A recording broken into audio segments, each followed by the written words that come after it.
ಬಂದಿರೋ ಟೈಮಲ್ಲಿ ಇದು ಸ್ಥಳೀಯ ಸಂಸ್ಥೆ ಚುನಾವಣೆ ಇದು, ಅರ್ಥ ಆಯ್ತಾ? ಈ ಚುನಾವಣೆಗಳಲ್ಲಿ ನೀವು ಈ ಸರಿ ಏನಾನ ಯಾಮಾರಿದ್ರೆ ಮತ್ತೆ ಇನ್ನೊಂದು 5 ವರ್ಷ, ಯಾಕಂದ್ರೆ ಉದಾಹರಣೆ ನಾನೇ ಈಗ ನನ್ನ ಜಾಗಕ್ಕೆ 1 HP ಕರೆಂಟ್ ತಗೊಳೋದಕ್ಕೆ ನಾನೇ ಲಂಚ ಕೊಟ್ಟಿದ್ದೀನಿ. ನಾನೇ ಎಲೆಕ್ಷನ್ ಟೈಮಲ್ಲಿ ಲಕ್ಷಾಂತರ ರೂಪಾಯಿ ದುಡ್ಡು ನಾನು ಖರ್ಚು ಮಾಡಿದ್ದೀನಿ, ಅರ್ಥ ಆಯ್ತಾ? ಅಸೆಂಬ್ಲಿ ಎಲೆಕ್ಷನ್ ಟೈಮಲ್ಲಿ ಲಕ್ಷಾಂತರ ರೂಪಾಯಿ ದುಡ್ಡು ಖರ್ಚು ಮಾಡಿದ್ದೀನಿ. ಅಲ್ಲಿ ನಾನು ಪಾರ್ಟಿಯಲ್ಲಿ ಯಾರು ದೊಡ್ಡ ವ್ಯಕ್ತಿಗಳಿಗೆಲ್ಲ ನಾನು ಮೆಸೇಜ್ ಮಾಡಿದ್ದೀನಿ. ನಾನು ಹಿಂಗೆ ಕಾನೂನು ರೀತಿಯಲ್ಲಿ ಕರೆಂಟ್ ಪವರ್ ಕೇಂದ್ರ ಕೂಡ ಇವ್ರು ಕೊಡ್ತಾ ಇಲ್ಲ, ಸತಾಯಿಸ್ತಾ ಇದ್ದಾನೆ, ಲಂಚ ಕೂಡ ಈಸ್ಕೊಂಡಿದ್ದಾನೆ ಅಂತ ಹೇಳ್ಬಿಟ್ಟು.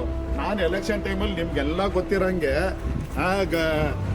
ಪಾದಯಾತ್ರಾ ಟೈಮಲ್ಲಿ ಇರ್ಬೋದು, ಪ್ರತಿಯೊಂದು ಇಡೀ ಎಲೆಕ್ಷನ್ ಟೈಮಲ್ಲಿ ನಾವು ನಿಷ್ಠೆಯಾಗಿ ನನ್ನ ಜೋಬಿಂದ ದುಡ್ಡು ಖರ್ಚು ಮಾಡಿ ಎಲೆಕ್ಷನ್ಗೆ ಇಷ್ಟೆಲ್ಲ ಖರ್ಚು ಮಾಡಿದ್ನಲ್ಲ, ಒಂದು ಖಾತಾ ಮಾಡಿಸ್ಬೇಕಂದ್ರೆ ಕೂಡ ನಾನು ಲಂಚ ಕೊಟ್ಬಿಟ್ಟೆ. ಲಂಚ ಇಲ್ದಿರ ಇವಾಗ ನಮ್ಮಂಥವ್ರಿಗೆ ಇಂಥ ಪರಿಸ್ಥಿತಿ ಅಂದರೆ ಇನ್ನು ನಿಮ್ಮಂಥವ್ರಿಗೆ 1 HP ವಾಚ್ಮ್ಯಾನ್ ಶೆಡ್ಗೆ ಪವರ್ ಕೇಳಿದ್ಕೆ ನನಗೆ ಅಲ್ಲಿಂದ ಆಫೀಸಿಂದ ಒಂದು ರಿಪ್ಲೈ ಇಲ್ಲ. ನಾನೇ ಒಂದು ಸರ್ ಹಿಂಗಾಗಿದೆ ಹಂಗಾಗಿದೆ. ನಾನು ಕಾನೂನು ಬಾಹಿರ ಯಾವುದು ಕೆಲಸ ಮಾಡಿಲ್ಲ. ನಾನು 22 ವರ್ಷದಿಂದ ನಾನು ಸಮಾಜ ಸೇವೆ ಮಾಡ್ಕೊಂಡು ಬಂದಿದ್ದೀನಿ. ನಾನು ಈ ಪಕ್ಷ ಆ ಪಕ್ಷ ಅಂತಲ್ಲ, ಯಾರು ಒಳ್ಳೆ ವ್ಯಕ್ತಿ ಇದ್ದಾರೆ ನಾವು ಅದೇ ಪಕ್ಷ. ನಾವು ಪಕ್ಷ ನೋಡಿ ನಾನು ಒಂದು ಕೆಲಸ ಮಾಡಿರೋನಲ್ಲ.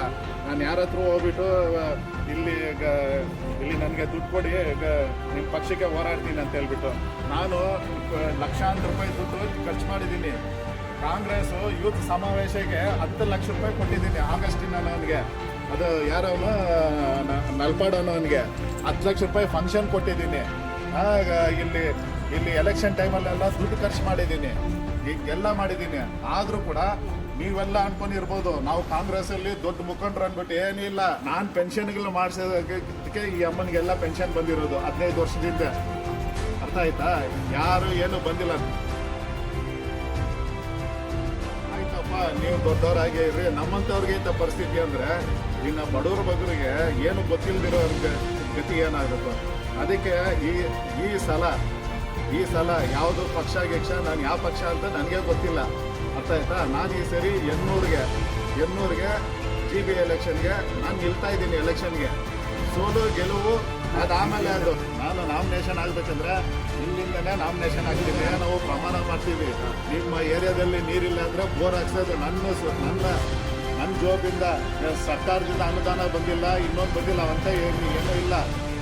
ನೀರಿನ ಲಾರಿಗಳು ಬಿಡ್ತೀನಿ, ಬೋರ್ವೆಲ್ಗಳು ಹಾಕ್ಸ್ತೀನಿ, ಪೆನ್ಷನ್ಗಳು ಮಾಡಿಸ್ಕೊಡ್ತೀನಿ, ಸ್ಕೂಲ್ ಫೀಸ್ಗಳು ಯಾರು ಈಗಲೂ ಅದನ್ನೇ ಹೇಳ್ತಾ ಇದ್ದೀನಲ್ಲ. ನಮ್ಮ ವ್ಯಾಪ್ತಿಯಲ್ಲಿ ಯಾರು ಮಾಡಿಲ್ಲ, ಮಾಡೋಕ್ಕೂ ಹೋಗೋದಿಲ್ಲ. ಯಾರು ನಮ್ಮ ಎನ್ನೂರು ಇರ್ಬೋದು, ನಮ್ಮ ಏರಿಯಾದಲ್ಲಿ ಯಾರನ್ನ ಬಡವ್ರ ಮಕ್ಕಳು ಯಾರನ್ನ 90% ಮೇಲ್ಪಟ್ಟಿರೋರು ಏನು ಈ SLC ಎಕ್ಸಾಮಲ್ಲಿ, ಇಲ್ಲಾಂದರೆ PUC ಎಕ್ಸಾಮಲ್ಲಿ, ಇಲ್ಲಾಂದರೆ ಏನಾನ ಅಡ್ಮಿಷನ್ಸ್ಗೆ ಏನಾನ ತೊಂದರೆ ಇದ್ರೆ ಹೇಳ್ರೆ ನಾನು ನಮ್ಮ ತಂದೆ ಪರವಾಗಿ, ಅರ್ಥ ಆಯ್ತಾ? ಈರಪ್ಪ ರೆಡ್ಡಿ ಅಂತ ನಮ್ಮ ತಂದೆಯವ್ರ ಹೆಸರಲ್ಲಿ ಅವ್ರಿಗೆ ವಿದ್ಯಾಭ್ಯಾಸ, ಉಚಿತ ವಿದ್ಯಾಭ್ಯಾಸ ಕೊಡುವಂಥ ಜವಾಬ್ದಾರಿ ನಮ್ಮದು, ಅರ್ಥ ಆಯ್ತಾ? ಈ ಸರಿ ಎಲೆಕ್ಷನ್ಗೆ ನಾನು ನಿಲ್ತಾ ಇದ್ದೀನಿ. ಆದರೆ ಯಾವ ಪಕ್ಷ ಅಂತ ಗೊತ್ತಿಲ್ಲ. ಯಾವ ಪಕ್ಷದವರು ಮುಂದೆ ಬಂದು ಯಾವ ಪಕ್ಷ ಮರ್ಯಾದೆ ಇಲ್ದಿರೋ ಕಡೆ ನಮ್ಮ ಚಪ್ಪಲಿ ಕೂಡ ಹೋಗೋದಿಲ್ಲ ನಂದು, ಅರ್ಥ ಆಯ್ತಾ? ಮರ್ಯಾದೆ ಇರೋ ಕಡೆ ನಾನು ಚಪ್ಪಲಿ ಅಲ್ಲ, ನನ್ನ ನೆರಳು ಕೂಡ ಹೋಗೋದಿಲ್ಲ. ನಾನು ಪಕ್ಷ ಅಲ್ಲ, ನಾನು ಪಕ್ಷನ 22 ವರ್ಷದಿಂದ ನಾನು ಯಾವ ಪಕ್ಷನ ನಂಬಿಟ್ಟು ನಾನು ಇದು ಜನಸೇವೆ ಮಾಡ್ತಾ ಇಲ್ಲ ಇಲ್ಲಿ, ಅರ್ಥ ಆಯ್ತಾ? ನಾವೇನೋ ನಮ್ಮ ಈಗಿರೋಂಥ MLA ಒಳ್ಳೆಯವರು ಅಂತ ಹೇಳ್ಬಿಟ್ಟು ನಾವು ಈಗ ಸಹಾಯ ಮಾಡಿರೋದು ಸರಿ ಅಷ್ಟೇ. ನನ್ನ ಪಕ್ಷ ನೋಡ್ಬಿಟ್ಟು ನಾನೇನೋ ಮಾಡಿಲ್ಲ. ನಾನು 800 ವಾರ್ಡ್ಗೆ ಎಲೆಕ್ಷನ್ಗೆ ನಿಲ್ತಾ ಇದ್ದೀನಿ, ಅರ್ಥ ಆಯ್ತಾ? ಅಷ್ಟು ಇವಾಗ ಇಷ್ಟ ಇರೋರು ಓಟ್ ಹಾಕ್ಬೋದು, ಕಷ್ಟ ಇರೋದು ಅವ್ರವ್ರ ವಿಚಾರ. ನಾವು ಏನು ಮಾಡಿದ್ದೀವಿ 22 ವರ್ಷದಿಂದ ನಾನು ಏನು ಸೇವೆ ಮಾಡಿದ್ದೀನಿ ಅದನ್ನ ನೋಡ್ಬಿಟ್ಟು ಮಾತಾಡ್ಕೊಡ್ರಿ. ಸರ್ಕಾರ ಎಷ್ಟು ಅನುದಾನ ಕೊಡ್ತದೆ ಅದರಲ್ಲಿ 4 ಭಾಗ ಸರ್ಕಾರ 100 ರೂಪಾಯಿ ಕೊಟ್ಟರೆ 25 ರೂಪಾಯಿ ನನ್ನ ಜೋಬಿಂದ ಹಾಕಿ ನಾನು ನಿಲ್ಲೋಂಥ ವಾರ್ಡ್ನ ಅಭಿವೃದ್ಧಿ ಪಡಿಸ್ತೀನಿ. ಇದು ಆಶ್ವಾಸನೆ ಬಗ್ಗೆ ನನ್ನ ತಂದೆ ಮೇಲೆ ಆಣೆ ಮಾಡಿ ಹೇಳ್ತೀನಿ. ಇದರಲ್ಲಿ ಜಾತಿ ಗೀತಿ ಎಲ್ಲ ಏನೂ ಬರೋದಿಲ್ಲ ಇಲ್ಲಿ, ಅರ್ಥ ಆಯ್ತಾ? ಕೆಲಸ ಮಾಡುವಂಥ ವ್ಯಕ್ತಿ ಬರಬೇಕು. ಇದರಲ್ಲಿ ರೌಡಿಸಮ್ ಮಾಡಿಕೊಂಡು ಇನ್ನೊಂದು ಮಾಡಿಕೊಂಡು ಅವೆಲ್ಲ ಹೋಯ್ತು, ಅವೆಲ್ಲ ಕಾಲ ಇಲ್ಲ. ಇದು ಬಂದಿರೋದು ನಿನ್ನ ಯೋಗ್ಯತೆ ಇದ್ದರೆ ನೀವು ಸಾರ್ವಜನಿಕರು ಕೆಲಸ ಮಾಡಬೇಕಾಗಿದ್ರೆ ಸಾರ್ವಜನಿಕರು ಬಂದು ಕೆಲಸ ಮಾಡಿ. ಸಾರ್ವಜನಿಕರದ್ದು ನೀನು ಹಣ ತಿನ್ನಬೇಕು ಲಪ್ಟಾಯಿಸ್ಬೇಕಂದ್ರೆ ಅವಾಗ ನಿಮ್ಮ ತಾಯಿ ಬಗ್ಗೆ ಸಂಶಯ ಪಡಬೇಕು. ನೀವು ಯಾಕಂದ್ರೆ ಸಾರ್ವಜನಿಕರ ದುಡ್ಡು ಯಾರ್ದು ಅದು? ನಂದು ನಿಂದು. ಇವಾಗ ನನ್ನ ದುಡ್ಡು ನಿನ್ನ ದುಡ್ಡೆಲ್ಲ ತಿನ್ಬೇಕಾದ್ರೆ ನಮ್ಗೆ ಹುಟ್ಟಿದ್ದಾನೆ ಅವನು, ಅರ್ಥ ಆಯ್ತಾ? ಅವಾಗ ಅವನು ಯಾರವನು? ಸಾರ್ವಜನಿಕರ ಮಗ ಅವನು. ಮನೆ ಎದುರುಗಡೆನೆ ಒಂದು ಕೇಬಲ್ ಚೇಂಜ್ ಮಾಡೋಕ್ಕೆ ಲಾರಿಗಳೆಲ್ಲ ಬಂದು ಹೋಗಿ ಅಲ್ಲಿ ಶಾರ್ಟ್ ಸರ್ಕ್ಯೂಟ್ ಆಗಿ ಯಾರೋ ಏನಂತೆ ಮಹಾದೇವಪ್ಪ ಅಂತ ಹೇಳ್ಬಿಟ್ಟು ಅವ್ರಿಗೆ ನಾವು ಅರ್ಜಿಗಳು ಕೊಟ್ಟು 1.5 ತಿಂಗಳಿಂದ ಮಾಡಲೇ ಇಲ್ಲ. ಲಾಸ್ಟು ಅದು ಬಸ್ಟ್ ಆಗಿ ಕಾಚನಹಳ್ಳಿಯಲ್ಲಿ 1.5 ದಿವಸ ಕರೆಂಟ್ ಇದ್ದಿಲ್ಲ, ಹೌದಾ ಅಲ್ವಾ? ನಾನು ಅವ್ರಿಗೆ 1 ತಿಂಗಳು ಇಂದಾನೆ ನಮ್ಮ ಮನೆ ಮುಂದೆನೇ ದೊಡ್ಡ ಗುಂಡಿ ಬಿದ್ದೈತೆ. ಎಲ್ಲ ವರ್ಷಕ್ಕೆ 1 ಸರಿನ 2 ಸರಿ ಎಲ್ಲರೂ ಏನಂತಿದ್ದಾರೆ, ಮಿನಿಸ್ಟ್ರು ಬರ್ತಾರೆ ಇವ್ರ ಹತ್ರಗೆ, ಇದು ಮಾಡ್ತಾರೆ ಅದು ಮಾಡ್ತಾರೆ. ಏನೂ ಇಲ್ಲ, ಮಿನಿಸ್ಟ್ರು ಬರ್ತಾರೆ ಹೋಗ್ತಾರೆ ಅಷ್ಟೇ. ನಮ್ಮದು ಅವ್ರದ್ದು ಸಂಬಂಧ ಇರೋದು. ನೀವೆಲ್ಲ ಅನ್ಕೊಂಡಿರ್ಬೋದು ಮಿನಿಸ್ಟ್ರ್ ಕಡೆಯಿಂದ ನನಗೆ ಆ ಕೆಲಸ ಆಗುತ್ತೆ ಈ ಕೆಲಸ ಆಗುತ್ತೆ, ಯಾವುದೂ ಇಲ್ಲ.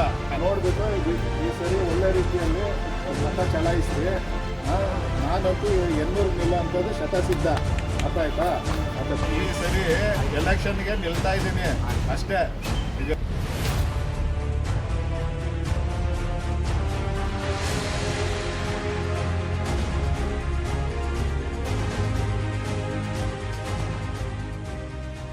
ಚುನಾವಣೆಗೆ ನಿಲ್ತೀನಲ್ಲ, ಇದು ಪ್ರಮಾಣ ಪತ್ರ ಸಲ್ಲಿಸ್ತೀನಲ್ಲ, ಇಲ್ಲಿಂದನೇ ಜನಗಳ ಮುಂದೆ ಎಲ್ಲ ಆಶ್ವಾಸನೆಗಳು ಕೊಟ್ಟು ನೀವೆಲ್ಲ ಫೋನಲ್ಲಿ ರೆಕಾರ್ಡಿಂಗ್ ಮಾಡ್ಕೊಳ್ರಿ. ಸರ್ಕಾರದಿಂದ ಪೆನ್ಷನ್ ಬಂದಿಲ್ಲ ಅಂದರೆ ಪೆನ್ಷನ್ ದುಡ್ಡು ನಾನು ಕೊಡ್ತೀನಿ ಆ ತಿಂಗಳದು, ಅರ್ಥ ಆಯ್ತಾ? ಇವಾಗ ನೋಡು, ಇವಾಗ ನೀವು ಪೆನ್ಷನ್ ಇಲ್ಲ ಅಂತ ಇದ್ದೀರಾ,